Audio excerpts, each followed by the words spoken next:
Hello and welcome to Baldur's Gate Enhanced Edition. So, this is a game that I picked up on the Steam Winter Sale because I've been kind of digging CRPGs lately. I haven't really finished any of them. I got really far in Divinity Original Sin 2, and I really enjoyed that game. But I kind of got to Act 3 and 4. Which I believe Act 4 is technically Act 3, and Act 3 is really just Act 2, Part 2. But I started to lose a little bit of interest in Divinity Original Sin 2 at that point. The first two acts are absolutely amazing in that game, but I think the last two acts are a little bit not as good. But anyways, we're here with Baldur's Gate. This game is Dungeons & Dragons, obviously, but it runs on AD&D 2E, I believe. So it's an old version. There's a lot of weird things in it when you play like newer Dungeons & Dragons games and whatnot, where like some of this stuff is just like, that doesn't make any sense. Like, I think armor values want lower armor, I believe, or like I believe it's your THAC O or THAC 0, I believe. I don't remember which one it's actually called, but I believe you want that in the negatives, if I'm correct. I watched like a bit of a tutorial a while ago when I first picked this up, and I don't remember much of it, but we'll learn as we go. But I want to like get this all out of the way because there's going to be a cutscene as soon as I click Baldur's Gate. So yeah, let's get right into it.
So there you have it, the cutscene. So now we're in Baldur's Gate, regular Baldur's Gate, Enhanced Edition. We can change our settings. I believe I might. I should probably leave some of these. I might turn a little bit of them down. Movie volume, yeah.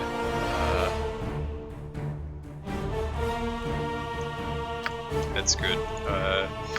Gameplay options, story mode, which is like easy, cloud saves, area map background, gore,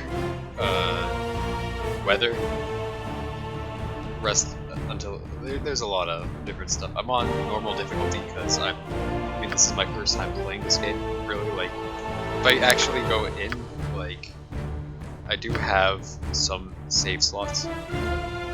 This was that Genghis was me doing the tutorial yesterday just to kind of like get a refresher, and this was when I first got the game, and I died to a troll, I believe, really early on, and then I was like, okay. Anyways, we're gonna start a new game. So here's the character creation screen. So we get to pick our gender. I believe there is. Yeah, it's just an aesthetic choice. Nothing changes. So we can pick male or female. It says the exact same thing. Males of the realm can excel in whatever profession they choose, whether wizardry, thievery, or the arts of war. So we're gonna be a male. That is definitely not us. I already have an idea of what I'm going to be playing. Only class-wise though. And not exactly like... Because I know that there's two choices that I can pick between. But we have this guy, this guy, this guy, this guy, this guy. This guy looks more like what I would be picking. You know, he looks like what I have as an idea. I got Minsk, I believe. This guy looks dapper. This guy also looks a bit like what I would pick. We got crazy guy, we got dwarf, we got this guy. This guy. I don't know, I'm just saying this guy. Like, yeah, it's this guy, you know this guy? That guy, you know that guy.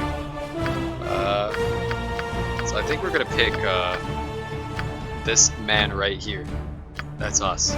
So now we have our race. The race of your character will determine what their base abilities can be, as well as assign possible intrinsic talents such as infravision. Some restrictions in class selection may also apply because game balance dictates that certain races are unsuited for certain professions. So we have humans are the predominant race in Peru. Humans rule most of the significant empires and kingdoms of the realm. They are the most social and tolerant of races, accepting, oh my god, perhaps the halflings. Humans may advance as any class and are also the only race that can dual class. Humans may not multi-class. Elf. So this is the first one that's going to have different traits. Elves tend to be shorter and slimmer than humans. Their features are finely chiseled and delicate, and they speak in melodic tones. Elves are looked upon as being frivolous and aloof. They concern themselves with natural beauty, dancing, frolicking, and other similar pursuits. Their humor is clever, as are their songs and poetry. There are 6 racial divisions of elves within the realm. So gold elves, moon elves, wild elves, sea elves, dark elves, or drow, and winged elves. Varial. I have not heard that one. I do know about the drow though, or the drow, however you want to say it. And elves have the following traits: 90% resistance against charm and sleep magics, infravision, +1 Thaco bonus with bows, short swords, and long swords. Okay, maybe it's not the Thaco that you want negative. I actually don't remember. There's a really weird system in this game for one of these, and the question is, which one is it? -5%? Opening locks +5%, pickpocketing +5% silent, or move silently, +10% hide in shadows, and the stat changes +1 dex, -1 constitution. So we have half-elves. Half-elves are a mix of human and elven blood. They are handsome folk, with good features from each of their parent races. A half-elf has the curiosity, inventiveness, and ambition of their human ancestors, and the refined senses, love of nature, and artistic tastes of the elven ancestry, or ancestors. Half-elves have the following traits: 30% resistance to charm and sleep magics, infravision, +10% pickpockets, and +5% hide and shadow. So these two, I believe, are really good for like rogues. We have dwarves. Dwarves are short and stocky, easily identifiable by their size and shape.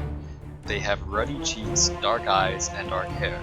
Dwarves tend to be dour and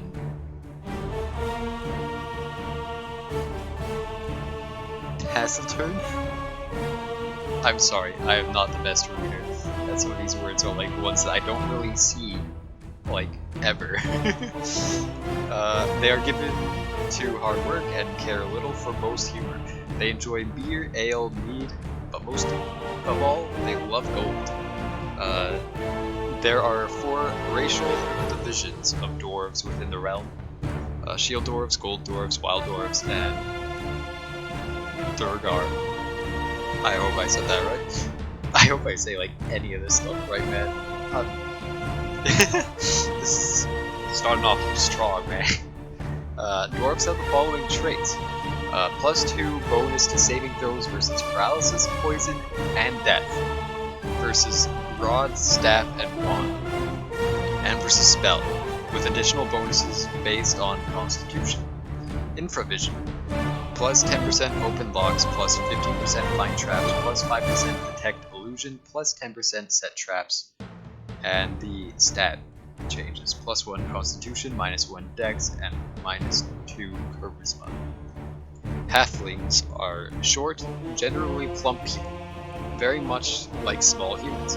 Their faces are round and broad, and often quite florid.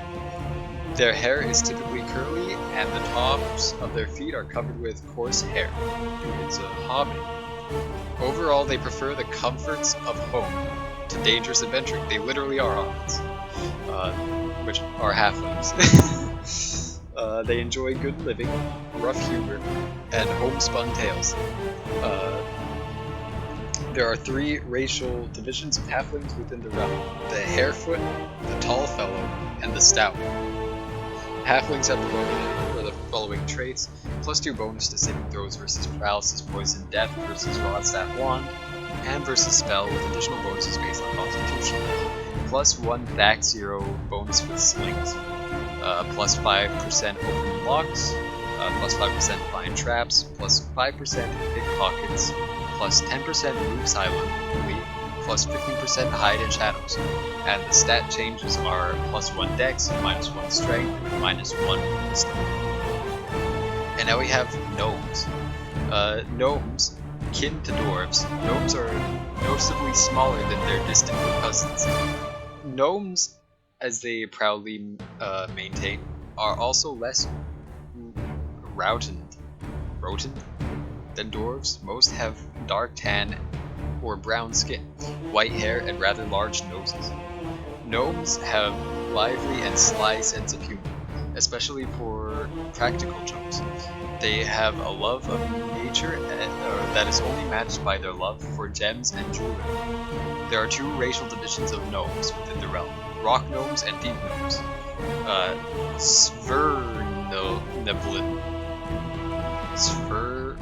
Svenblin.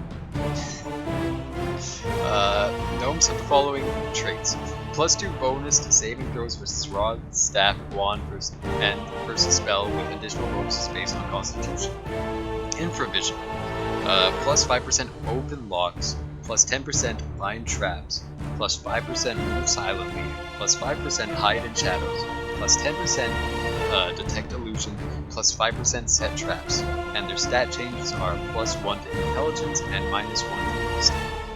Then we have half-orc, the last race. Half-orcs are born from the union of human and orc parents.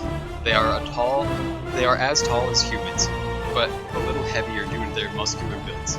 Their greenish pigmentation, slopping forehead, jutting jaw, prominent teeth, and coarse body hair make their lineage plain to see to all.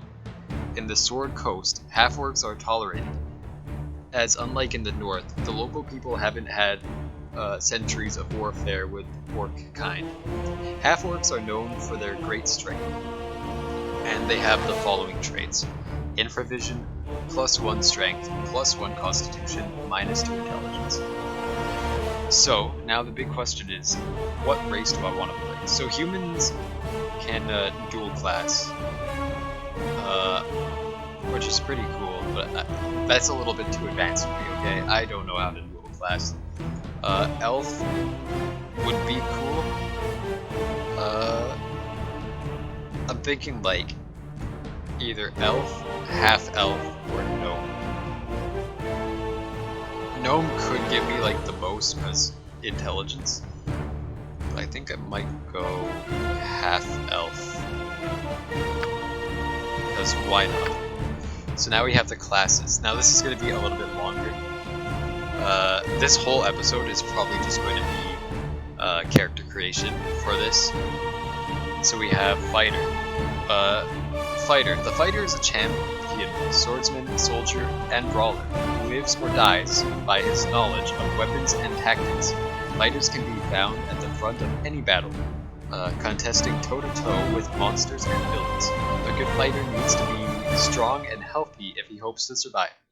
The class features: they may wear helmets, may wear any armor and use any weapon, may achieve Grand Mastery 5 slots with any weapon class, may achieve specialization 2 slots in any fighting style and allocate 3 slots in 2 weapon style, and their hit die is a D10.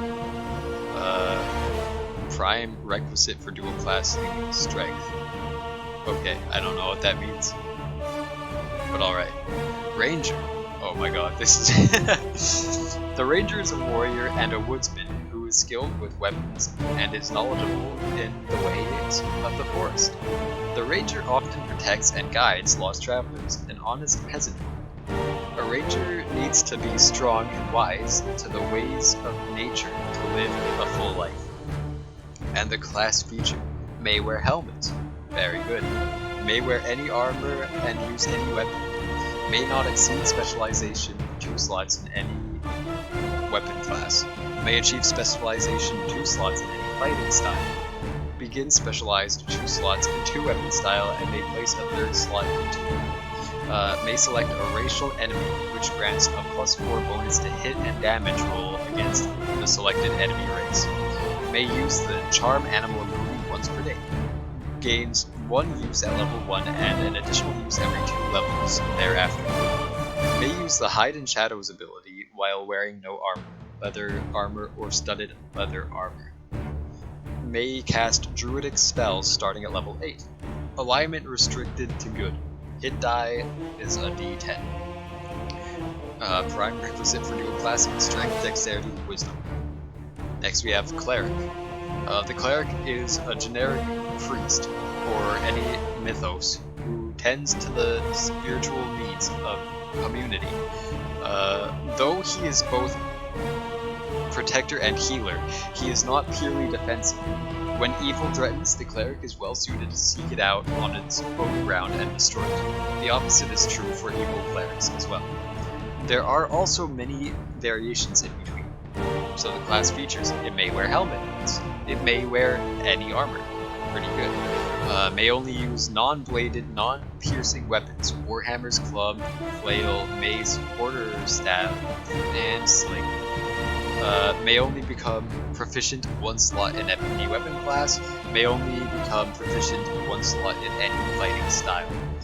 May turn undead. May cast priest abilities, and its hit die is a D8. Prime requisite for dual classing is wisdom. Next we have the Druid. The Druid serves the cause of nature and neutrality. The wilderness is his community, and he uses his special powers to protect it and to preserve balance in the world. The class features: may only wear non-metallic armor. May only equip bucklers and non-metallic shields. May only use the following weapons: scimitar, dagger, club, spear, quarterstaff, dart, and sling. May only become proficient 1 slot in any weapon class. May only become proficient 1 slot in any fighting style. May cast Druidic spells. 7th level may shape-shift into a wolf, black bear, or brown bear once per day. 15th level becomes immune to poison. 18th level gain 10% resistance to cold, fire, electricity, and acid. Gains a further 10% resistance at level 21 and 24. Alignment restricted to true neutral. Hit die is a D8. Prime requisites for dual classing: wisdom and charisma. So I don't actually know if you hit like 18th level in this, or if I'm thinking of Pillars of Eternity. I know one of the games we don't really get super high level. But for Baldur's Gate, basically, like, whatever we pick, we're transferring over into Baldur's Gate 2. Which is why I have a specific class in mind, which I've heard is like a lot of fun and pretty good in Baldur's Gate 2. And I was like, you know what, why not? But in Baldur's Gate 2, you start at a much higher level, and you just get a lot more cool abilities. So now we have Mage. The wizard strives to be a master of magical energies, shaping them and casting them as spells. To do so, he studies strange tongues and obscure facts and devotes much of his time to magical research. A wizard must rely on knowledge and wit to survive. Wizards are rarely seen adventuring without a retinue of fighters and men-at-arms. I have not heard that word before either. Because there are different types of schools of magic, or types or schools of magic, there are different types of wizards. The mage studies all types of magic and learns a wide variety of spells. His broad range makes him well suited to the demands of adventure. Class feature: may not wear any armor, may only use the following weapons: dagger, quarterstaff, dart, and sling. May become proficient one slot in any weapon class. May not place any slots in any fighting style. May cast arcane spells, and its hit die is a d4. Prime requisite for dual classing is intelligence.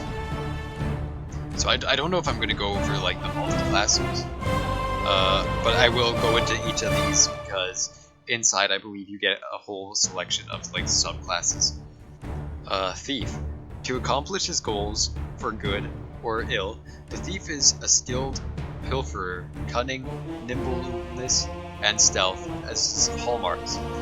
Whether he turns his talent against innocent passerbyers and wealthy merchants, or oppressors and monsters, is a choice for the thief to make. Class features: may not wear armor heavier than studded leather, may not equip shields larger than bucklers, may only use the following weapons: longsword, shortsword, katana, scimitar, dagger, club, quarterstaff, crossbow, short bow, dart, and sling. May only become proficient one slot in any weapon class, may only become proficient one slot in any weapon fighting style, may distribute 25 points per level, 40 at level 1 in thieving abilities: open locks, pickpocket, find traps, move silent, hide in shadow, detect illusion, and set traps. Start with base scores of 10% in open blocks, 5% in find trap, 15 in pickpocket, 10 in move silently, and 5 in hide shadows. May backstab, what the heck? May backstab for increased damage. Level 1 to 4 is 2 times damage, 5 to 8 is 3, 9 to 12 is 4, and 13 plus is 5 times more damage. May use the set snare ability once per day, gain 1 use at level 1 and an additional use every 5 levels thereafter. Set snare: set a trap in the chosen location where no hostile creatures are in sight. Traps grow more powerful with the thief's level and can only be triggered by enemies. First level deals 2d8 plus 5 missile damage. 11th level deals 2d8 plus 5 missile damage and additionally deals 2d6 poison damage per round for the next 3 rounds. 16th level deals 3d8 plus 5 missile damage and 4d8 plus 2 fire damage, and the 21st level deals 3d8 plus 5 missile damage and 20 poison damage with no save. Slays target if a save versus death with a plus 4 bonus is failed. Alignment restricted to any except lawfully good, and hit die is d6. Prime requisite for dual classing is dexterity. And now we have the final 3 before we go into the even more reading. We have Bard. The Bard is a rogue, and he is very different from the thief. The bard's strength is his pleasant and charming personality. With it and his wits, he makes his way through the world. A bard is a talented musician and a walking storehouse of gossip, tall tales, and lore. He learns a little bit about everything that crosses his path, and is a jack of all trades, but master of none. While many bards are scoundrels, their stories and songs are welcome almost everywhere. So I know a lot of people love bards. I don't blame them, you just kind of rock out, sing your little songs, inspire everyone. So the class features: may not wear armor heavier than chainmail. Spells cannot be cast while wearing armor. May not equip shields larger than bucklers. May only become proficient in one slot in any weapon class. May only become proficient in one slot in any fighting style. Thieving abilities, pickpockets, increased lore score. May cast arcane spells starting at 2nd level. May use bard song abilities while active. The bard song has the following effects: restore morale to its average value, remove fear, protect from fear, and alignment restricted to any neutral. Hit die is a 6. So I might actually go back and select another race, because there are some classes missing from this race. But we have sorcerer. Sorcerers are actually kind of interesting. Sorcerers are practitioners of magic who were born with the innate ability to cast spells. It is thought that the blood of some powerful creature flows through their veins. Perhaps they are the spawn of the gods themselves, or even dragons walking in humanoid form. Regardless, the sorcerer's magic is intuitive rather than logical. They know fewer spells than mages, and acquire spells more slowly, but they can cast spells more often, and have no need to select and prepare spells ahead of time. Sorcerers cannot specialize in magic the way mages do. Other than these differences, a sorcerer is very similar to a mage. Class features: may not wear any armor, may only use the following weapons: dagger, quarterstaff, dart, sling, so the same as mage. May only become proficient in one slot in any weapon class. May not place any slots in any fighting style. May cast arcane spells. May not scribe spells into their spellbook as mages do. Instead, sorcerers learn a small number of spells at each level, which they can cast daily without memorization, and their hit die is a D4. And then we have shaman. Shamans forge a divine connection with the natural world, similar to the way druids commune with nature, but shamans are more spiritual than primal. They directly tap into the energies that flow through the earth and air. Though plants and animals, and even through plants and animals, not though, and even through the dead, and shape these energies to obey their will. Nowhere in this more evident.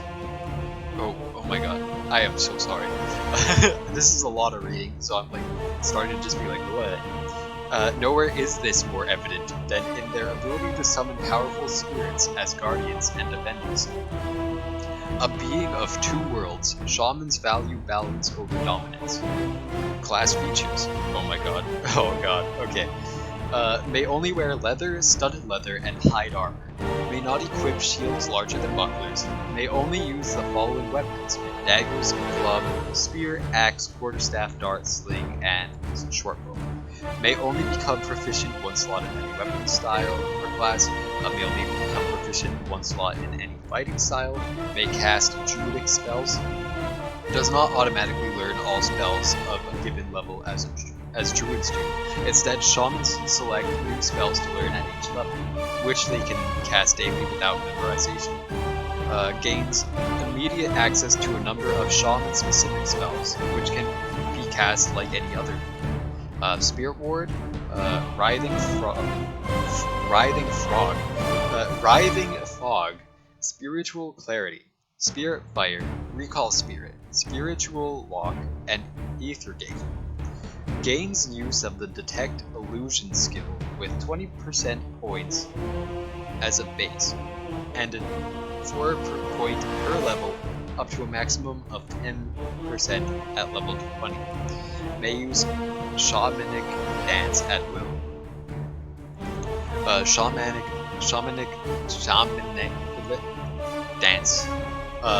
Shamans can summon spirit allies by performing a ritualistic dance. While dancing, the shaman takes a -4 penalty to armor class and cannot move, cast spells, use items and special abilities, or perform any other activity.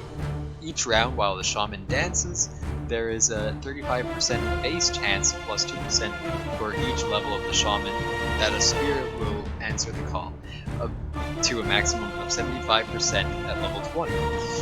Any summoned spirits will disappear if the shaman moves, stops dancing, or if the spirit leaves visual range. The spirits grow in power as the shaman gains additional levels.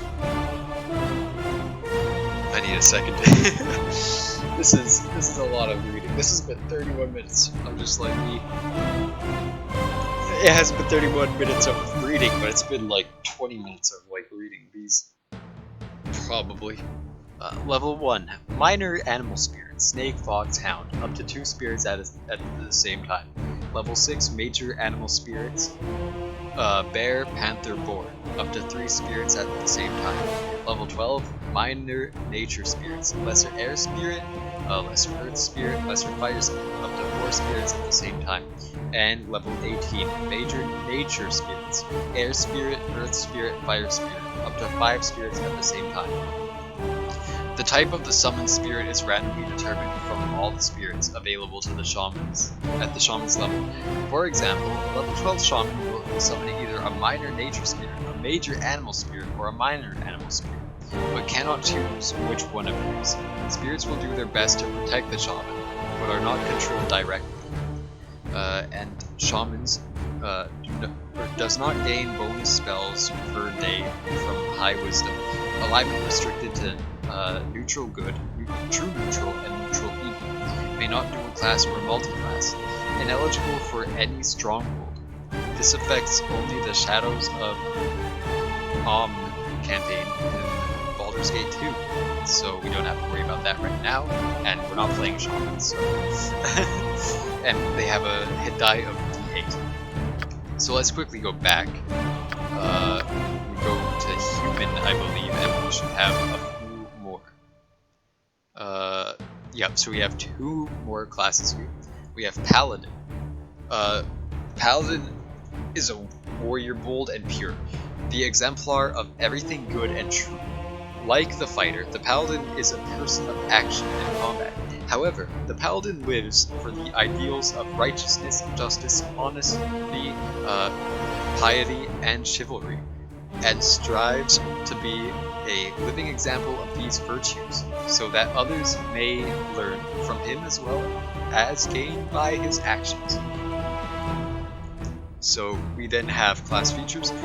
May wear helmets, may wear any armor and use any weapon, may not exceed specialization 2 slots in any weapon class, may achieve specialization 2 slots in any fighting style and allocate 3 slots in 2 weapon style, may use Lay on Hands ability once per day to heal a target for 2 hit points per level of the Paladin. May cast Detect Evil once per day per level. Starts at first level with 4 uses. I was expecting that to go on. May cast Protection from Evil once per day per level. Starts at first level with 1 use. May turn undead as a cleric 2 levels lower, starting at level 9. May cast Priest spell starting at level 9. Receives a +2 bonus to all saving throws. Alignment restricted to lawfully good. Hit die is a D10. And we have Monk. Monks are warriors who pursue perfection through contemplation as well as action. They are versatile fighters, especially skilled in combat without weapons or armor. Though monks cannot cast spells, they have a unique magic of their own. They channel subtle energy called ki, which allows them to perform amazing feats. The monk's best known feat is their ability to stun opponents with an unarmed blow. Ugh. Class features, and this is like probably barely any reading compared to what we are going to experience in this game. This game is a lot of reading. Unlike Baldur's Gate 3, this game doesn't have nearly as much voice acting. I think most of the dialogue is like just text, like most old school games. Another game that I do want to do, thinking about it, that's like a lot of text-based reading is Morrowind. I don't know why I'm saying this here, but yeah. I'm just like giving myself a minute before I need to read a little bit more. Class features. May not wear any armor. May only use weapons available to the thief class, except two-handed. May only become proficient one slot in any weapon class. May only become proficient one slot in single weapon style, and may not put slots into any other style. Moves 2 points faster than other creatures. Movement rate further improves by 1 every 5 levels. May make 1 unarmed attack per round. An additional half attack per round is gained every 3 levels. Damage dealt by unarmed attacks increases with levels as follows. And I think this is half. I believe that this means half, but it could mean something else. I hope it means half.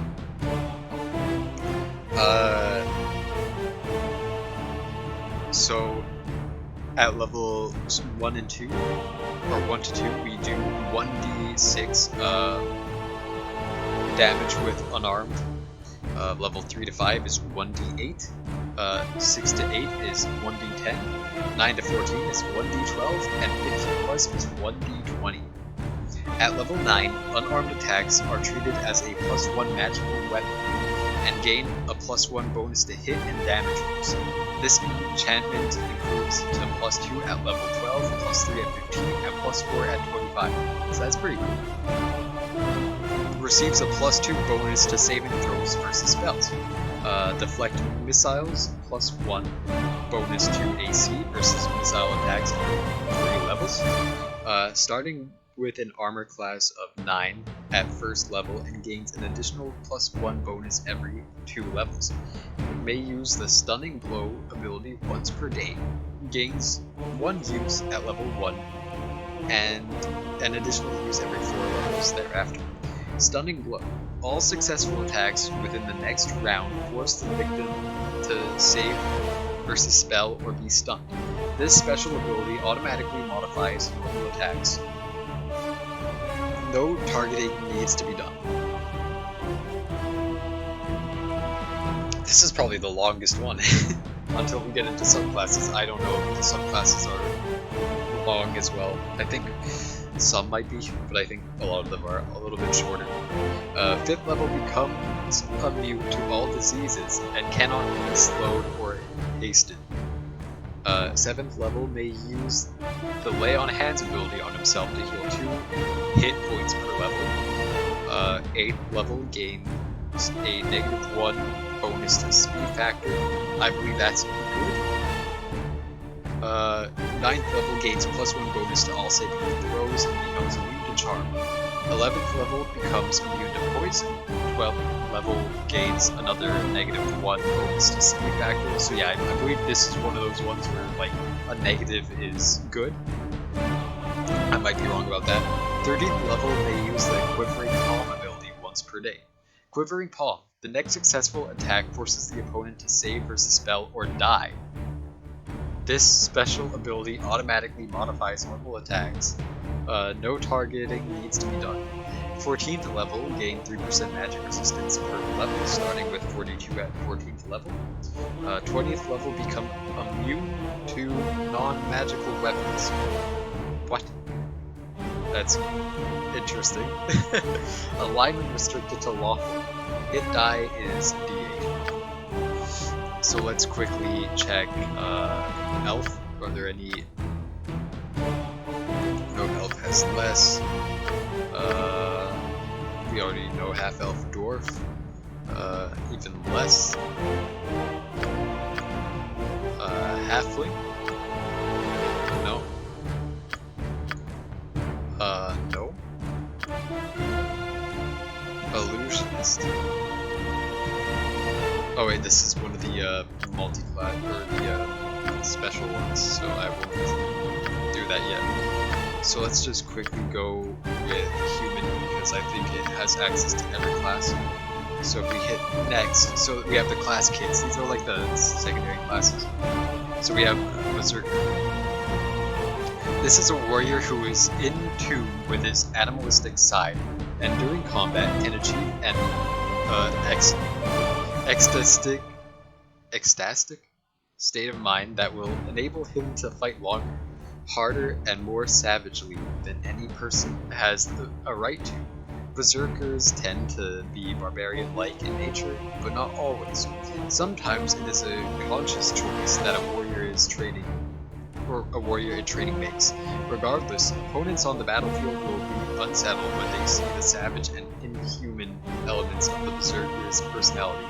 This class is common amongst dwarves, known to them as the Battle Rager. Advantages: may use Rage ability once per day. Gains 1 use at level 1 and an additional use every 4 levels thereafter. Rage. The enraged state lasts 1 turn. While enraged, Berserk gains a bonus of +2 to his attack and damage rolls, as well as to his armor class, and becomes immune to Charm, Confusion, Sleep, Feeble Mind, Hold, Imprisonment, Level Drain, Maze, Stun, and Sleep. The Berserker also gains 15 temporary hit points, which are taken away at the end of his Berserk spree, possibly knocking him unconscious. And disadvantages. Becomes wounded after Berserking, -2 penalty to armor class, to hit rolls, and damage rolls. May not specialize in ranged weapons, alignment restricted to any Wizard Slayer. This warrior has been specifically trained by his sect to excel in hunting and combating spellcasters of all kinds. Advantages: each successful hit bestows a 25% cumulative. I am like losing it reading all this. Chance of spell failure on the target. Plus 1% magic resistance per level. Disadvantages: may not use any magic items apart from weapons and armor. And Kensai, or well, we have Barbarian next. Kensai, this class's name, which means sword saint, is the common tongue. Refers to, or in the common tongue, is the common tongue. Refers to a warrior who has been specifically trained to be one with his weapon. The Kensai is deadly, fast, and trained to fight with the protection, or without the protection of armor. Note, despite its common name, a Kensai may use any melee weapon with which he is proficient.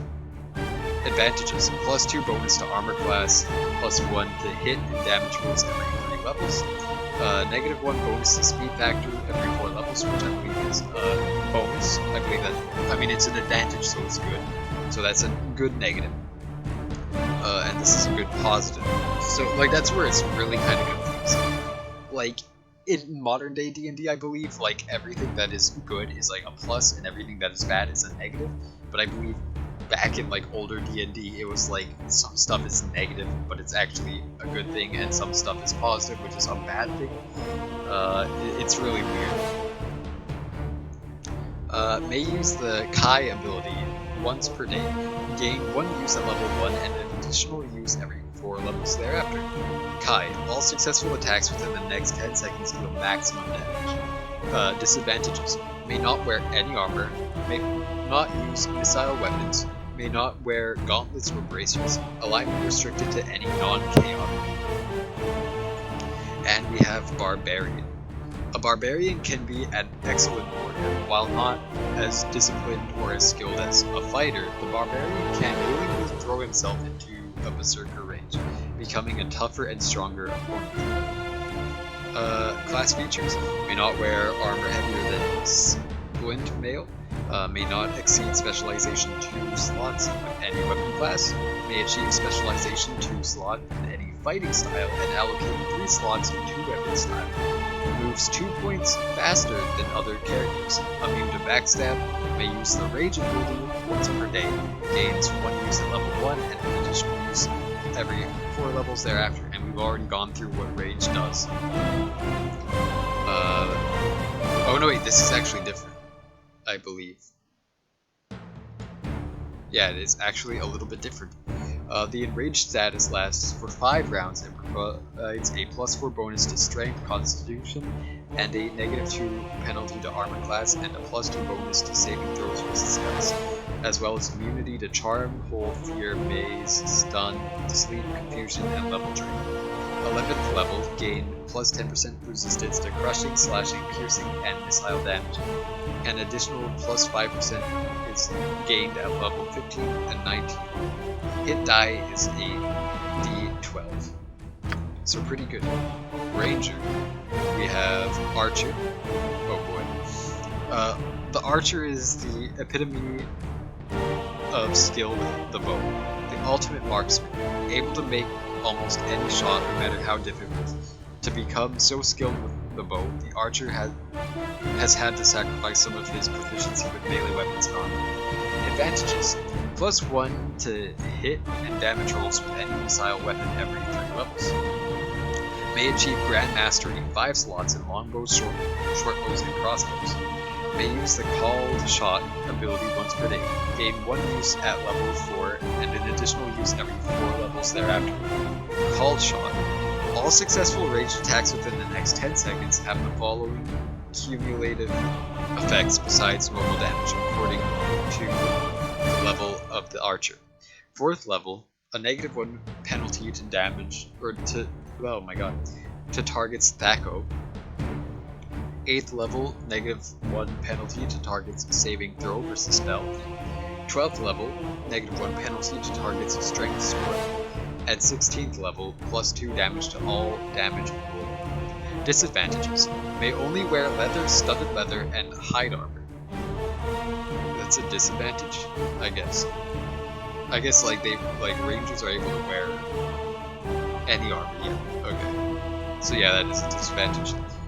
May only become proficient in 1 slot with melee weapons, and may not use the charm animal ability. Next we have Stalker. Stalkers serve as covert intelligence gatherers, comfortable in both wilderness and urban settings. They are spies, informants, and interrogators, and their mastery of stealth makes them deadly opponents. Advantages: +20% to move silently and hide in shadows. May use the backstab ability, although for a lower damage multiplier than thieves. Level 1 to 8 is 2 times, level 9 to 16 is 3, and level 17 plus is 4. 12th level may memorize 3 mage spells: Haste, Protect from normal missiles, and Minor Spell Deflection. Disadvantages: may not wear armor heavier than studded leather. And we have Beastmaster. This ranger is a wanderer and is not only comfortable in civilized lands. Okay, wait, I'm gonna restart this one. This ranger is a wanderer and is not comfortable in civilized lands. Therefore, he maintains a natural affinity for animals. They are his friend and comrades in arms. And the Beastmaster has a limited form of telepathic communication with them. Advantages: +15% to move silently and hide in shadow. May use Find Familiar ability to summon a pseudo-dragon if lawful or neutral good, or fairy dragon if chaotic good companion. They get dragons. 8th level may cast Animal Summoning 1. 10th level may cast Animal Summoning 2, and 12th level may cast Animal Summoning 3. So I guess you get to pick like an animal that you get as like a pet for a little bit. I don't know if it's like until like a long rest or something. I don't even know if there's long rests in this game. Who knows? Disadvantages: may not use any metal weapons. For example, swords, halberds, warhammers, and morning stars. May not wear armor heavier than studded leather. Next we have Paladin. So we have Cavalier. This class represents the most common picture of the knight, the chivalrous warrior who epitomizes honor, courage, and loyalty. The Cavalier is specialized in battling classical evil monsters such as demons and dragons. Advantages: +3 bonus to hit and damage rolls against all fiendish and draconic creatures. May cast Remove Fear once per day per level. Immune to Charm, Fear, Poison, and Moral Failure. And 20% resistance to fire and acid. Disadvantages: may not use missile weapons.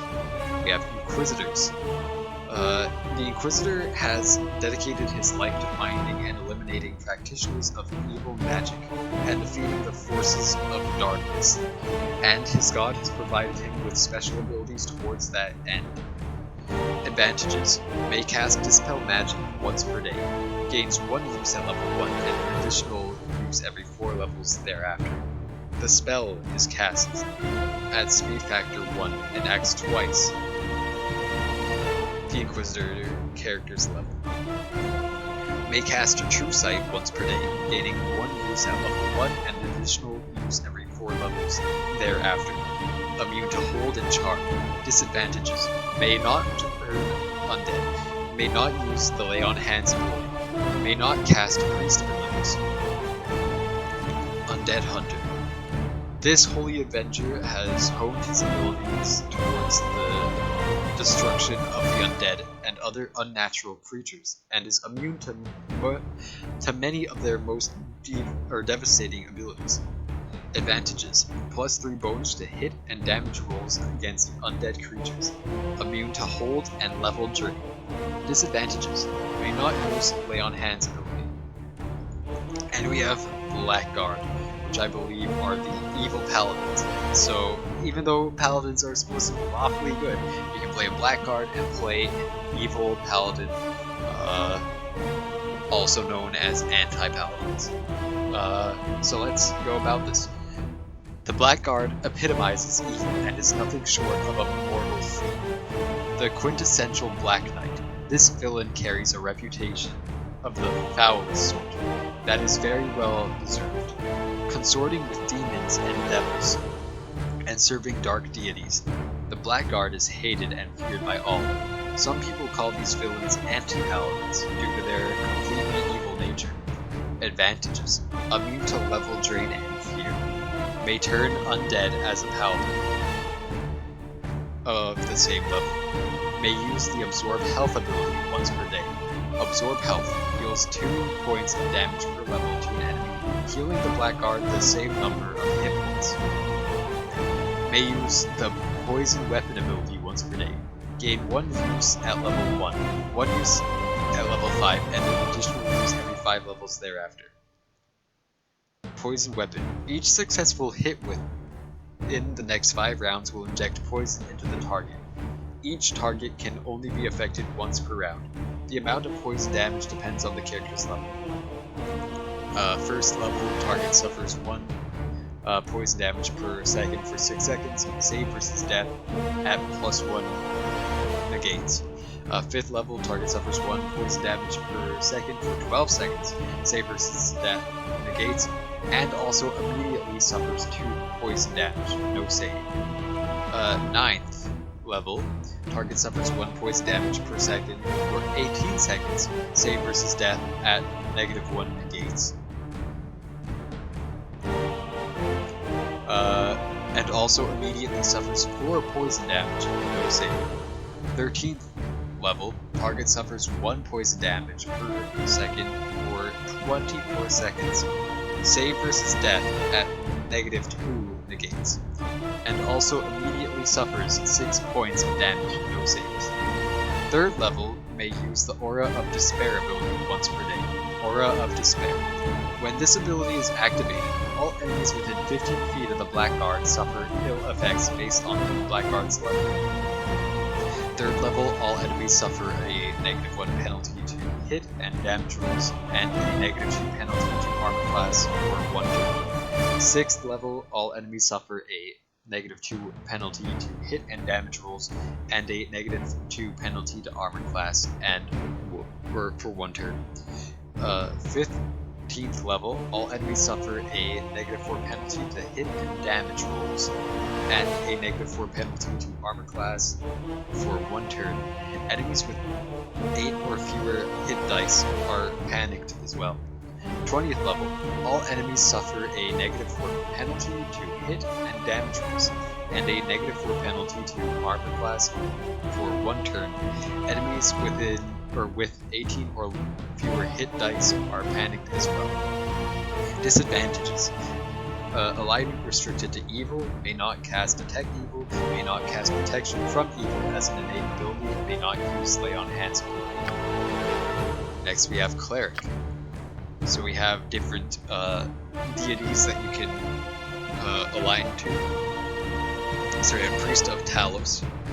Talos is an evil god of storms, destruction, and rebellion. Clerics of the Storm Lord warn that Talos must be appeased or he will rain destruction upon the land. Advantages. May cast Lightning Bolt once per day. Gains 1 use at level 1 and an additional use every 5 levels thereafter. May cast Storm Shield once per day. Gains 1 use at level 1 and an additional use every 10 levels thereafter. Storm Shield. This spell lasts 1 round per level of the caster. It protects the caster from lightning, fire, cold, and normal missiles. Disadvantages. Alignment restricted to neutral evil, chaotic evil, and chaotic neutral. Priest of Helm. The followers of the neutral god of watchers and protectors are warriors in their own right and are often seen as defenders of the innocent. Advantages. May cast True Sight once per day. Gains 1 use at level 1 and an additional use every 5 levels thereafter. May cast Seeking Sword once per day. Gains 1 use at level 1 and an additional use every 10 levels thereafter. Seeking Swords. This spell creates a sword in the cleric's hand that cannot be dropped or unequipped. The sword is enchanted as a +4 weapon and provides a +4 attack 0 bonus, but no damage bonus. It deals 2d4 damage to any target it hits. The weapon sets the cleric's number of attacks per round to 3. It lasts 1 round per level. While it is equipped, the wielder cannot cast further spells. Disadvantages. Alignment restricted to lawfully good, lawfully neutral, and lawfully evil, and true neutral. And Priests of Lathander. Lathander is a good god of renewal, creativity, and youth, and is celebrated nearly everywhere. His followers are very popular throughout the realms, and there are numerous wealthy temples devoted to him. Advantages. May cast Hold Undead once per day. Gains 1 use at level 1 and an additional use every 5 levels thereafter. May cast Boon of Lathander once per day. Gains 1 use at level 1 and an additional use every 10 levels thereafter. Boon of Lathander. This spell lasts 1 round per level of the caster. It gives the caster a +1 bonus to attack and damage rolls, a +1 bonus to all saving throws, and a 1 extra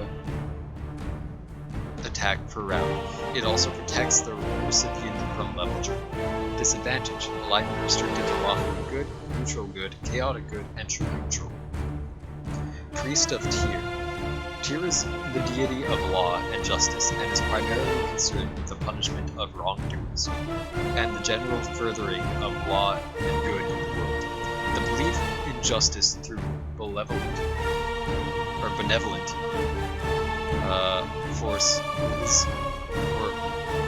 benevolent force or at least armed vigilance, is the reason for Tyr's existence. Tyr holds great prominence in the pantheon due to his position as the leader of the Triad, a trio of lawful good gods that are collectively devoted to the concepts of courage, justice, perseverance, relief of suffering, duty, obedience, honor, and to some extent, righteous martyrdom. Advantages: may cast Exaltation once per day, every 5 levels of the caster. Starts at first level with 1 use. Exaltation. This spell enables a priest to aid and protect any one being other than themselves by touch. The caster removes the effect of fear, sleep, mind, unconsciousness, and intoxication, as well as berserk and confused states of mind. In addition, the recipient is protected against spells and other attacks that cause these effects for 1 turn. May cast Divine Favor once per day, every 10 levels of the caster. Starts at first level with 1 use. Divine Favor. This spell grants the caster a +1 bonus to hit and damage rolls every 3 levels of the caster. The spell lasts 2 rounds. Disadvantage: alignment restricted to lawfully good, neutral good, and lawfully neutral. And finally, for cleric, we have Priests of Tempest.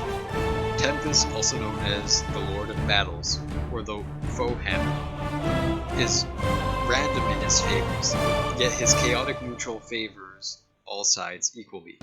Lord Tempest may be on an army's side one day and against them the next. Such is the nature of war.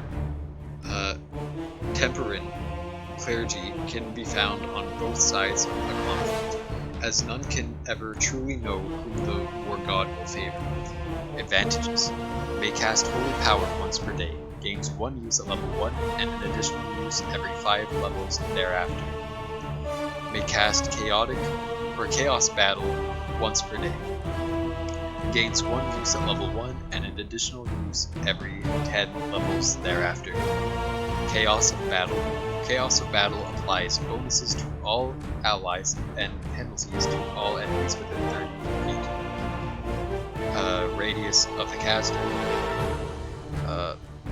The spell lasts 1 turn and will randomly affect the target's armor class, hit points, attack 0, saves, or luck.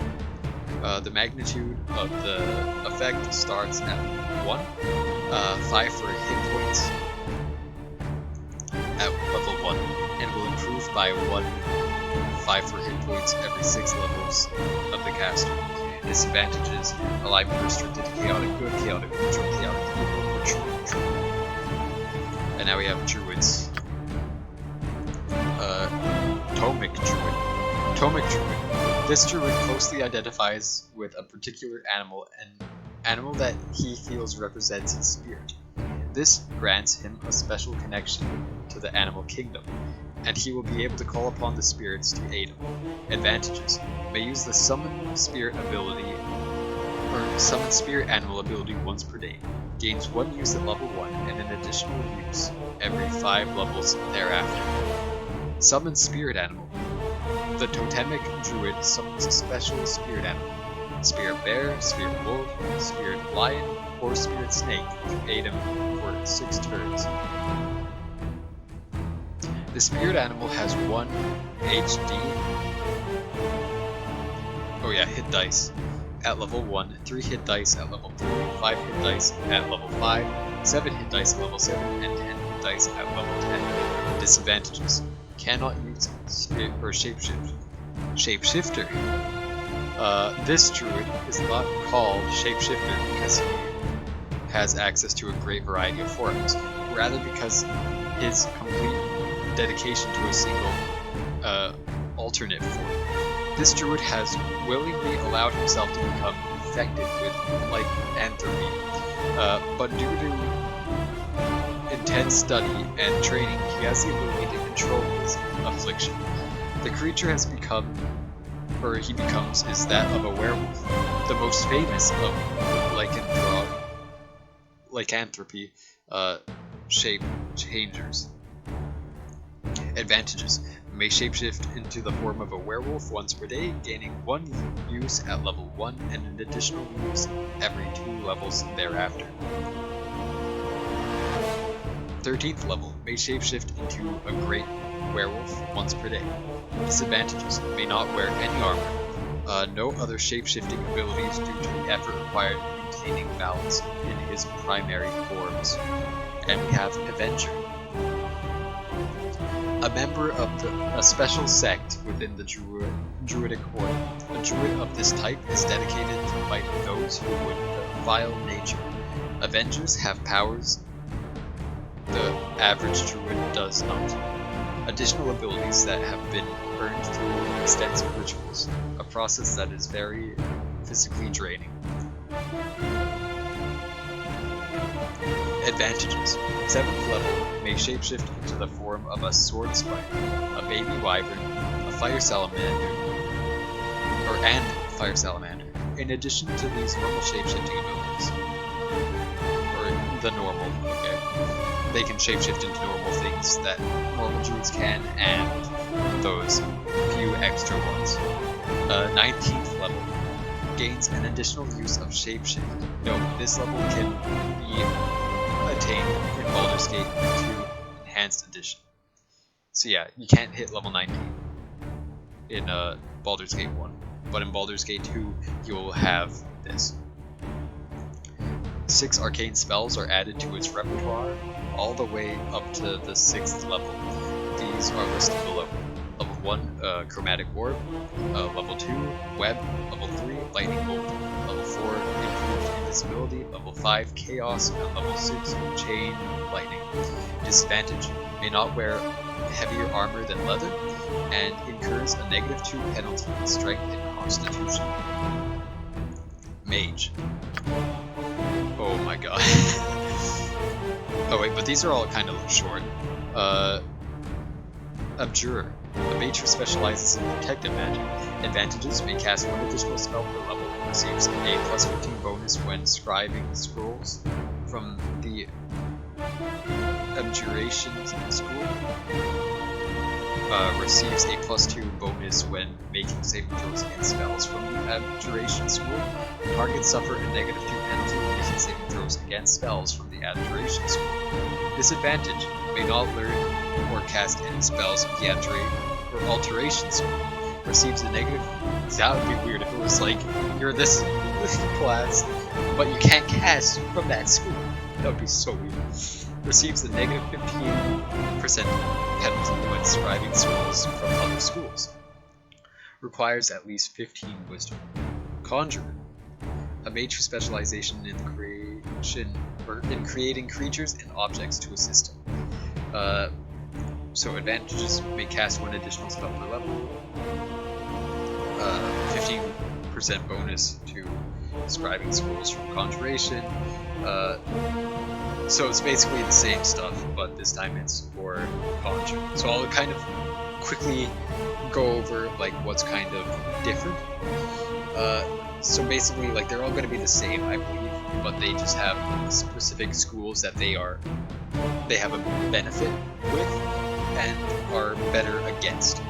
Like, so they, like conjurers, are better at using conjure school spells, and enemies will have to do a higher saving throw. And you have a higher saving throw bonus when you roll, so you need to roll lower pretty much. Kind of. Disadvantages: so you can't learn Divination School. And requires 15 Constitution. Diviner. So they are good at divine magic, I guess. So they can do Conjuration, which we learned from Conjurer, and they require 16 Wisdom. Enchanter.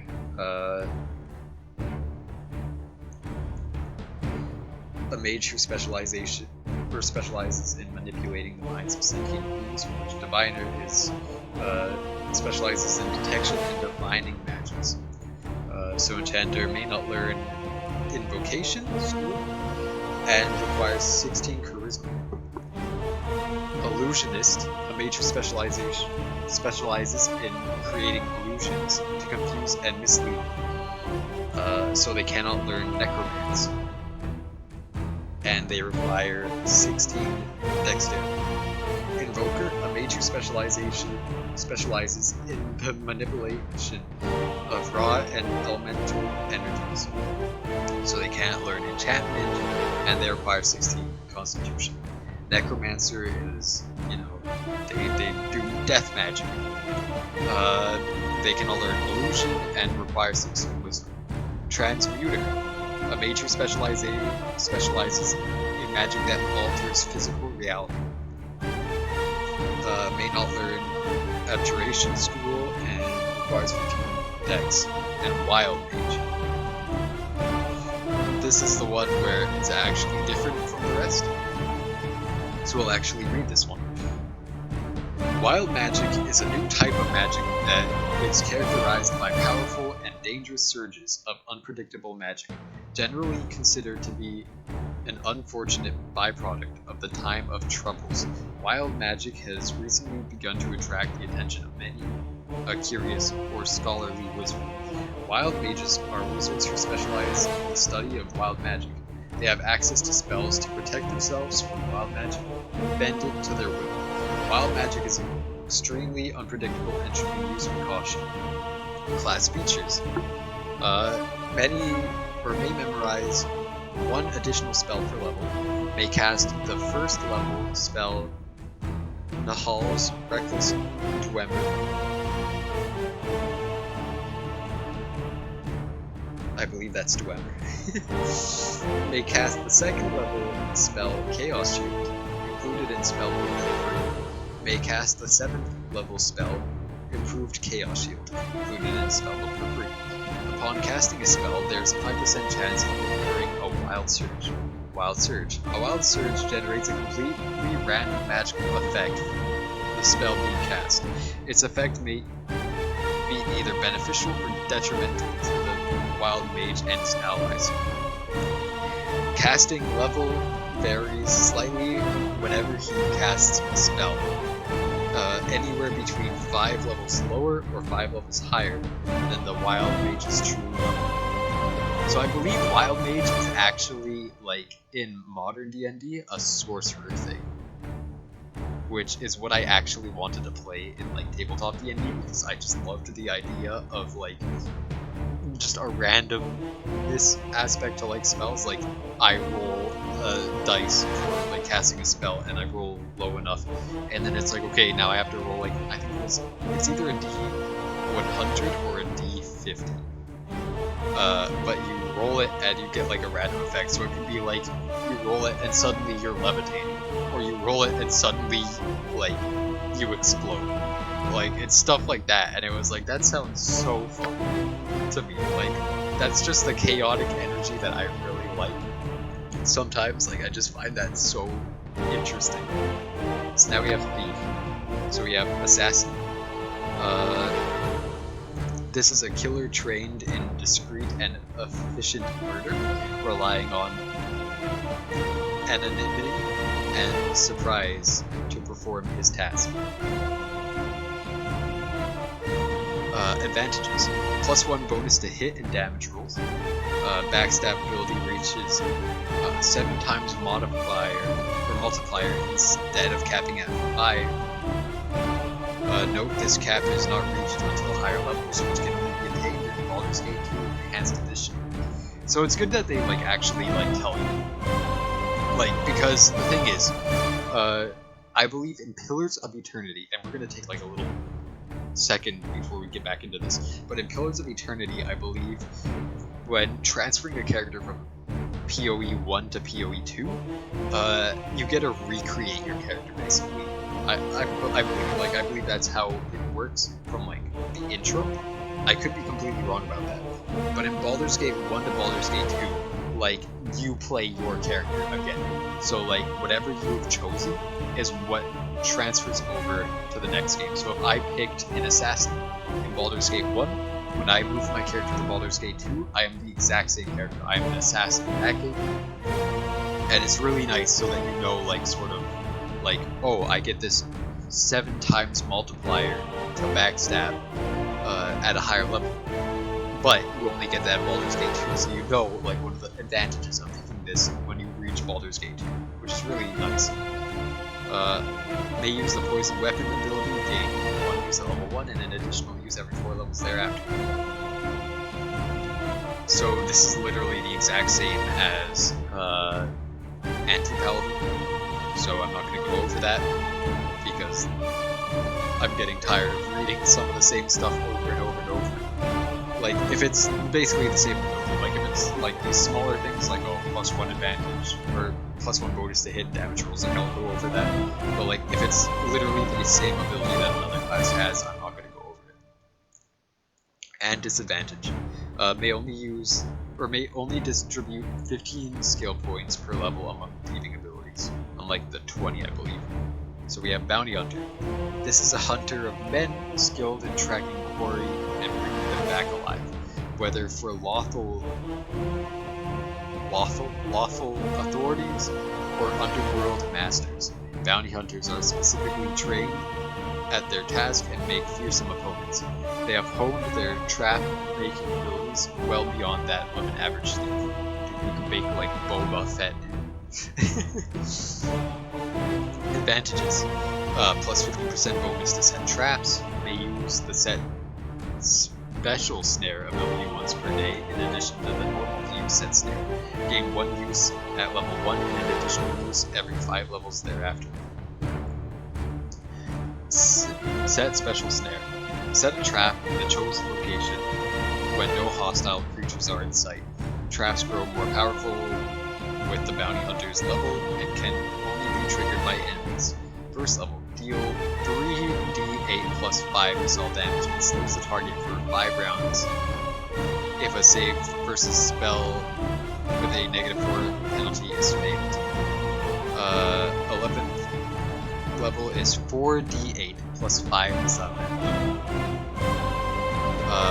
And holds the target for 5 rounds if the save versus spell with a -1 penalty is failed. 16th level erects an Resilient Sphere around the target for 7 rounds if a save versus spell is failed. I have no idea what that means. And 21st level mazes the target, so you won't get that until Baldur's Gate 2. Disadvantages: may only distribute 20 skill points per level amongst thieving abilities. What is the original one? Oh, 25 points per level, 40 at level 1. Okay. Swashbuckler. I actually played a Swashbuckler in Neverwinter Nights 2. Swashbuckler, this rogue is part acrobat, part swordsman, and part wit. The epitome of charm and grace. Advantages: +1 bonus to armor class at first level, plus an additional +1 bonus every 5 levels. +1 bonus to hit and damage rolls every 5 levels. May specialize 2 slots in any melee weapon available to thieves. May place 3 slots in the 2-weapon style. Disadvantage: may not use backstab. And Shadow Dancer. Shadow Dancers can harness the power of magic to increase their stealth abilities. Enigmatic and dangerous, these uniquely skilled thieves are able to blend seamlessly into the shadows in ways that a normal thief cannot. Striking without warning, sometimes with supernatural speed. Advantages: +10% bonus to hide in shadows and move silently. Hide in plain sight. A shadow dancer may hide in shadows even while being observed. May cast Shadow Step once per day, gains 1 use at level 5 and an additional use every 5 levels thereafter. Shadow Step. Step into the shadow plane and move for 7 seconds while others are frozen in time. The Shadow Dancer cannot attack or cast spells while in the shadow plane. Slippery Mind, +1 bonus to saving throws. Disadvantages: alignment restricted to any non-lawful. -1 to backstab multiplier compared to an unkitted thief. Level 1 to 4, 1 time so no damage, no multiplier to backstab. 5 to 8 is 2 times, 9 to 12 is 3 times, and 13 plus is 4 times. May only distribute 20 skill points per level, 30 at level 1 among thieving skills, and may not use the Sense Air ability. Prime requisite for new class level, strength, dexterity, and charisma. We're almost there. Bard. We have Blade. The Blade is except, or oh my god. Okay, I'm gonna restart that one again. This has gone on for so long. Like, I'm going crazy just reading all these. But it's for the knowledge. We need to know, what do these classes do? Even though I know what I'm going to be picking, most likely. Or like, I know the 2 classes that I'm going to be picking, I still want to go over all these classes. It's just that I need, like, little bits of time where I'm, like, just existing, not reading, to, like, kind of regain, because, like, it's not really the talking part that's getting to me, it's that, like, just, all these words are starting to blend together, it's like, ugh. Blade. The Blade is an expert fighter and adventurer whose bardic acting abilities make him appear more intimidating and fearsome. This bard's fighting style is flashy and entertaining, but also lethally dangerous. Advantages: may place 3 slots in 2 weapon style, may use the offensive spin and defensive spin only once per day, gains 1 use of each at level 1 and an additional use of each every 4 levels thereafter. Offensive spin. During the next 4 rounds, the Blade's movement rate doubles and he gains a +2 bonus to hit and damage rolls, as well as an extra attack per round. All attacks deal maximum damage for the duration. Offensive spin may not be used in conjunction with the haste or improved haste spells. Defensive spin. During the next 4 rounds, the Blade is rooted to the spot and gains a +1 bonus to armor class per level, up to a maximum of 10. Disadvantages: only has 1/2 the normal lore value, only has 1/2 the normal pickpocket value. Jester. This bard is well versed in the arts of ridicule and hilarity, and uses his abilities to distract and confuse his enemies. Cavorting madly during combat. Do not mistake him for a true fool. However, he can also be quite deadly. Wait, did I say also? As he can also. I think I just went however. Also, he can be quite deadly. This is actually one of those ones that's kind of interesting. It has no disadvantage, but advantages. The Jester's song. The Jester's song does not help allies instead. Every opponent within 30 feet must save once per round to avoid falling under its effects. First level enemies must save versus spell with a +2 bonus or be confused. 15th level enemies must save versus spell with a +2 bonus or be confused and must save versus spell or be slow. 20th level enemies must save versus spell with a +2 or be confused, must save versus spell at +2 or be knocked unconscious, and must save versus spell or be slow. And we have Scald. The Nordic Bard is also a warrior of great strength, skill, and virtue. His songs are inspiring sagas of battle and valor, and the Scald devotes his life to those purposes, or pursuits, purposes, yes. Advantages: +1 bonus to hit and damage rolls. The Scald's song is different from the typical bards and varies with level. First level grants allies a +2 bonus to hit and damage rolls, and a +2 bonus to AC. 15th level grants allies a +4 bonus to hit and damage rolls, a +4 bonus to AC, and immunity to fear. 20th level Grants allies a +4 bonus to hit and damage rolls, a +4 bonus to AC, and immunity to fear, stun, and confusion. Disadvantages. Only has 1/4 the normal pickpocket score. We are now on Sorcerer. Then we just have Monk and Shaman. We're almost there. And Sorcerer is actually one of the easiest ones to go with, because they only have Dragon Disciple and regular Sorcery. So Dragon Disciples are powerful sorcerers with dragon's blood somewhere in their lineage. Their natural magical talent bring out their draconic heritage, allowing them to cast powerful magical spells and exhibit dragon-like abilities. Advantages. First level, +1 bonus to AC. Third level, may use Breath Weapon once per day. Breath Weapon. The Dragon Disciple breathes a gout of flame up to 30 feet long, inflicting 3d8 damage of fire damage on all creatures caught within the 140-degree cone. Fourth level, gain 25% innate fire resistance. Fifth level, +1 to AC and Constitution. Level 6, Breath Weapon damage increases to 4d8. Level 8, innate fire resistance rises to 50%. 9th level, Breath Weapon damage increases to 5d8.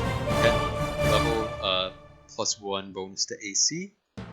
12th level, Breath Weapon damage increases to 6d8. Level 12 also gives you innate fire resistance 75%. 15th level, Breath Weapon damage increases to 7d8. That's pretty good. And also a +1 bonus to AC and Constitution. 16th level, you have a 100% resistance to fire, so I don't believe you even can get hit by fire, which is pretty sick. 18th level, Breath Weapon damage increases to 8d8. That's pretty good. At level 20, +1 bonus to AC. And you have a hit die of d6. Disadvantages. May cast 1 fearless spell per level per day. All in all, not actually that bad. So Monk, we have Dark Moon Monk. The Order of the Dark Moon is a secretive monastic order that follows the teachings of the Dark Goddess Shar.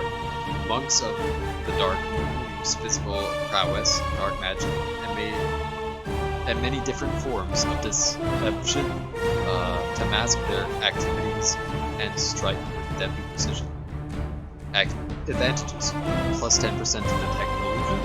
May invest points into the detect illusion skill. May use the Frozen Fist ability once per day. Gains 1 use at level 1 and an additional use every 4 levels thereafter. Frozen Fist.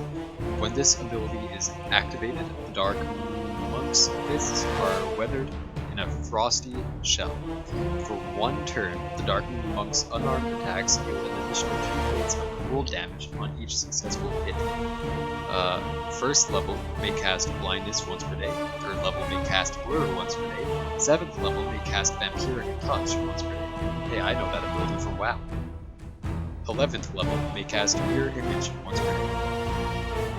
Disadvantages. Alignment restricted to lawfully evil. May not use the Lay on Hands ability. May not use Stun Blow ability. We have Sunsoul Monk. Sunsoul Monk. Yeah, he stole the soul of the sun to become a monk. Sunsoul monks were once worshippers of Amonator in the time of Netheril. But today, their worship is divided between Lathander, Siddhi, and Sun? These are like where I might not be able to like pronounce some of these because they're not even like actual real English words. They're just like made up fantasy words. Names. It's great. Sun Soul monks adhere strictly to the law, using their martial arts and magical abilities to drive out darkness and corruption where they find it. Advantages. Second level may cast Sun Soul Ray once per day. Sun Soul Ray. The Sun Soul monk projects a blast of light from his open palm, dealing 1d8 fire damage for every 2 caster levels, up to a maximum of 5d8 damage to a single target. Undead creatures take an additional 6 points of damage. 5th level may cast Flaming Fists once per day. Flaming Fists. The Sun Soul monk channels his inner light into his unarmed attacks, turning his fists into flaming weapons that deal an additional 2d6 fire damage per hit for the next round. The duration increases to 2 rounds at level 9, 3 rounds at level 12, 4 rounds at level 15, and 5 rounds at level 25. This special ability automatically modifies attacks. No weapon switching needs to be done. 6th level gain an additional use of Sun Soul Ray. 8th level may cast Greater Sun once per day. Greater Sun.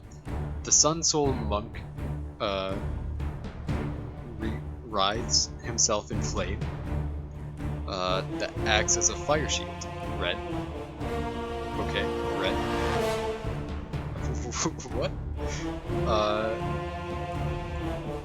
Granting the monk 50% fire resistance and protecting him from attacks made within 5 feet radius. Within a 5 feet radius, an opponent that hits the monk with any weapons or spells within the radius suffer 1d8 plus 2 points of fire damage. 10th level gains an additional use of Sun Soul Ray. 13th level may cast Sun or Soul Sunbeam once per day. Oh boy. Sun Soul Beam. The Sun Soul monk emits a dazzling burst of light that strikes at all other creatures within 15 feet radius. The Sun Soul Beam does not automatically hit all targets, but makes a melee attack using the monk's current attack skill, plus 3 to hit versus undead. Struck creatures suffer 96 points of fire damage, 96 plus 3 if undead, unless they save versus spell for half. In addition, all creatures except the monk must save versus spell or be blinded for 2 hours. 15th level gains an additional use of Sun Soul Ray. Disadvantages. Alignment restricted to lawfully good, may not use stunning blow ability, may not use quivering palm ability. And Shaman, which is literally just Shaman. We did it. So I'm thinking of probably doing Wild Mage, because it sounds fun. So we're gonna be a Wild Mage, so we have our alignments. You can choose your alignment. Your alignment will determine how your character should interact with his environment. Read over each carefully before choosing. If you stray severely from your alignment during the course of the game, there will be consequences. So you have lawfully good. Characters of this alignment believe that an orderly, strong society with a well-organized government can work to make life better for the majority of people. To ensure the quality of life, law must be created and obeyed. When people respect the law and try to help one another, society as a whole prospers. Therefore, lawfully good characters strive for those things that will bring the greatest benefit to the most people and cause the least harm. An honest and hard-working serf, a kindly and wise king, or a stern but forthright minister of justice are all examples of lawfully good people. Neutral good. These characters believe that a balance of force is important, but that the concerns of law and chaos do not moderate the need for good. Since the universe is vast and contains many creatures striving for different goals, A determined pursuit of good will not upset the balance. It may even maintain it. If fostering good means supporting organized society, then that is what must be done. If good can only come about through the overthrow of existing social orders, so be it. Social structure itself has no innate value to them. A baron who violates the order of his king to destroy something that he sees as evil is an example of neutral good character. I actually don't want to read through all of this, so I'm just gonna like hit you with like what an example is. A brave frontiersman forever moving on his settlers follow in his wake is an example of a chaotic good. Basically, chaotic good I believe is like Robin Hood, I guess is chaotic good.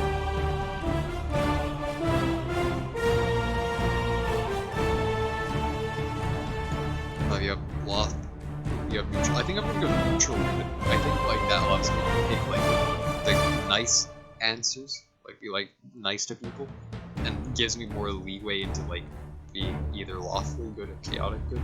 I don't know. Like alignment has always been like the most tricky thing for me because I'm never sure like how to go about picking like what's good for these. So we're gonna be neutral good in our abilities. So we get a re-roll our total roll to kind of get for like like D&D, you know, you roll for your stats, but in this, because you're not rolling for each one, you get a re-roll for a total roll, and you get to put your total roll into any of those. I can re-roll to try and get higher.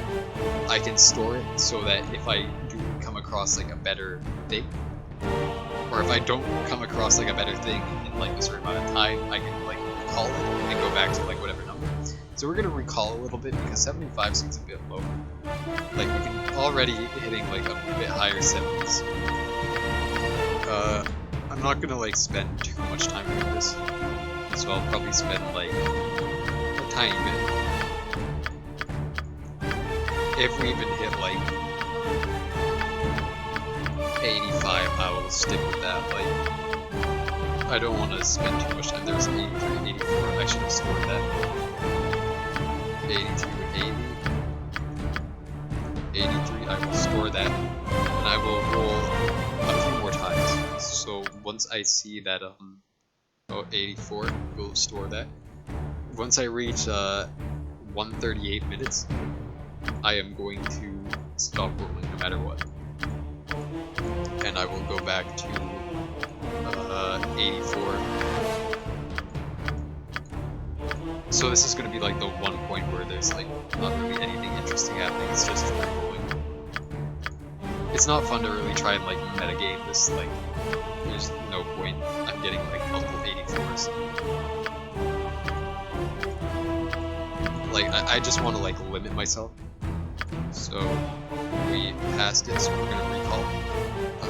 We can get rid of all these. We're gonna hit the minimum.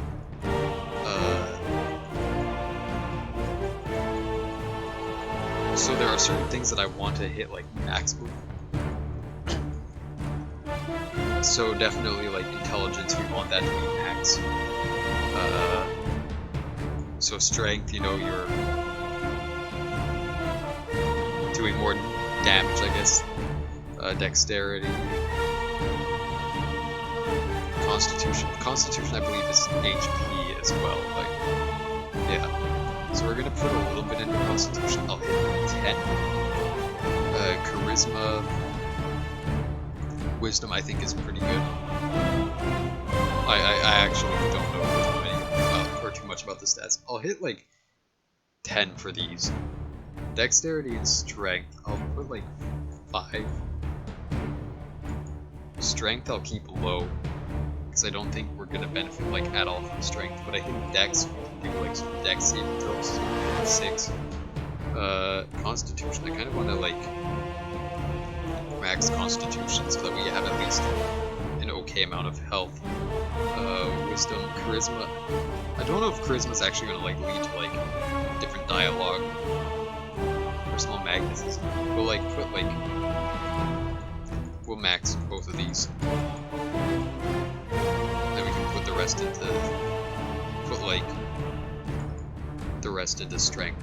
I guess that works. I don't know if that's any good, but that's what we're gonna go with. So we have more skills. So this is our proficiency. You've been given proficiencies to start your character with. These represent the ability to effectively use weapons. You may choose from any of the selectable proficiencies available to your character class. If your character is a fighter, he will be able to choose the same proficiencies up to 5 times. This will grant him additional levels of specialization. The weapon list. Keep in mind that a character can use any weapon available to his race and class, whether he has proficiency with it or not. However, if he attacks using a weapon that he does not, or that he is not proficient with, he suffers a penalty to his attack roll. Check the manual for more information. Whoa. So we can, I think, slings or darts, like one of these are really good early on for a mage. I don't know when I get like more choices of this, but I might do sling or dart. Yeah, I'll do dart. And now we have 3 mage spells that I can start off with. So I believe, yeah, we already have. Okay, so we have a few already picked out. So we have Identify, which allows me to learn or memorize spells without needing a scroll for it. We have Nahal's Reckless Weapon. The spell is a wild mage's ultimate last resort spell. When cast, the mage releases a sudden flood of wild magic energies in hopes of seizing and shaping that energy into a desired spell effect. So we'll keep that. I don't think we want shield. Like, I think Identify will be pretty good, especially if we find any weapons or armor that need to be identified. But like, I think we should go with, or like, Unlearn Shield. Even though that could be pretty good, like, we should go with at least a single ability that can be like used to attack, you know? Find Familiar. I think this is actually pretty good. I think I might go with Magic Missile. Which is a classic mage ability. You shoot like a Magic Missile, the name says. And it does,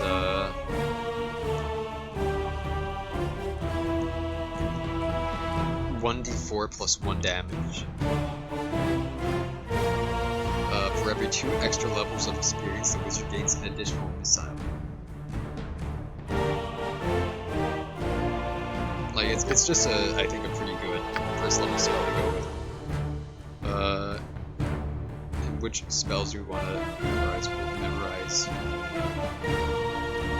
I guess we'll memorize these. Like, I don't think that we need this for a while. And then we get to do our appearance. This is us. This is all the options. So we're gonna go with like have brown hair. We can be like a red man. Well, this is us. I want to go with like blue. You know, the regular wizard armor. You know. In minor, we will go blue and what would be a good blue and gold. Here we go. And now we get our character what they would sound like. So we have default. I feel this is my rightful place. I will require rest soon. Okay. Death to you all! As it should be. I must rest my eyes a while. Your life ends here. I alone belong here. Time for a bit of the rough and tumble. You got this coming! Let's give them a right thrashing. Get over here! Let's give them a right thrashing. Well, of course. I grow torpid and require slumber. I like this guy. That's me. Oh wait, I'm human. Oh shoot. I want to be half elf.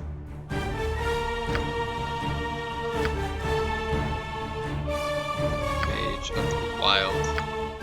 Alignment to be a neutral build. Abilities. Oh no. Ah, frick. I am so sorry. We have to go through this again. I completely forgot about that.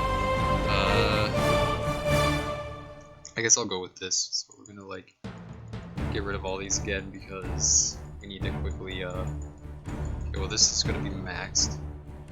Strength was like, well, do like, oh wait, we have higher or lower minimum dexterity now. Constitution was maxed though. We will max wisdom and charisma. Put a little. We'll keep minimum of. Actually, that's good. That's good. Skills, so we do dark again.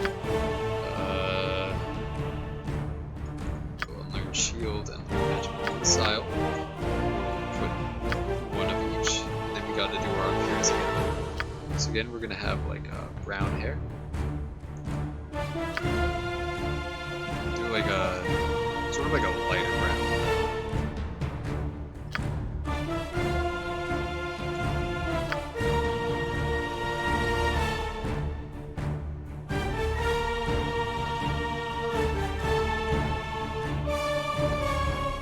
And our clothing. You do have some pretty cool like armor or like looks though. We got like the multi-color ones. Got like a purple look. We're gonna go with the gold again. Get over here! Let's give them a right thrashing. Yeah, so that's me again. And our name.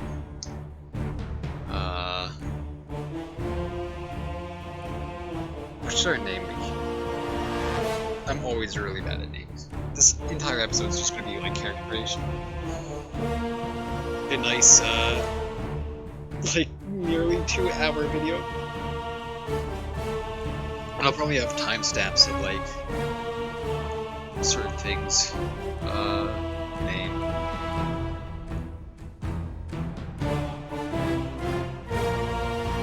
Will be Baldur.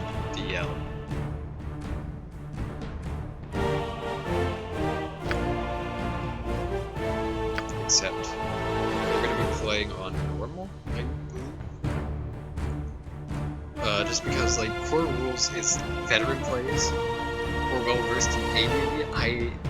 I don't even know what AD. Like I think that's advanced D. I believe that's what it means.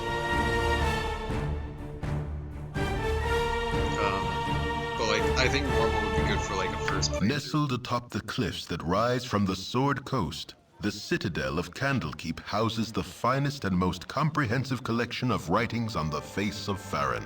It is an imposing fortress, kept in strict isolation from the intrigues that occasionally plague the rest of the Forgotten Realms. It is secluded, highly regimented, and it is home. Within these hallowed halls of knowledge, your story begins.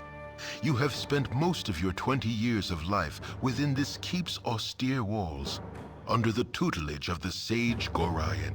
Acting as your father, he has raised you on 1,000 tales of heroes and monsters, lovers and infidels, battles and tragedies.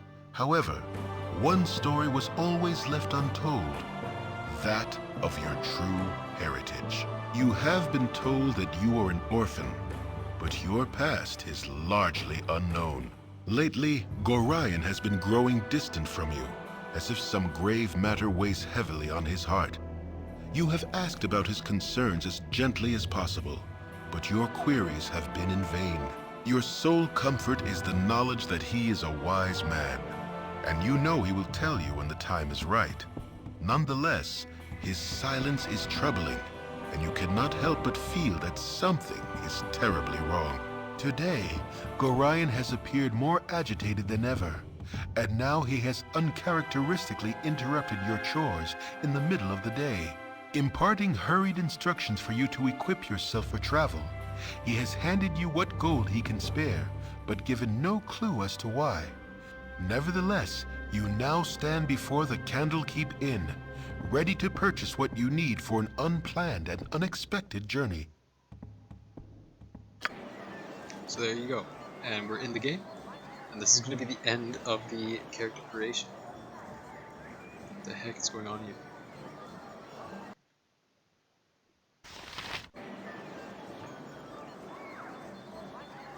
But anyways, I am going to end it here. And I will come back to this in a little bit after I eat and whatnot, because that was a really long character creation. I can't believe that was like nearly 2 hours of reading. Anyways, I'm excited to go through this. Hope to see you in the next episode. Peace.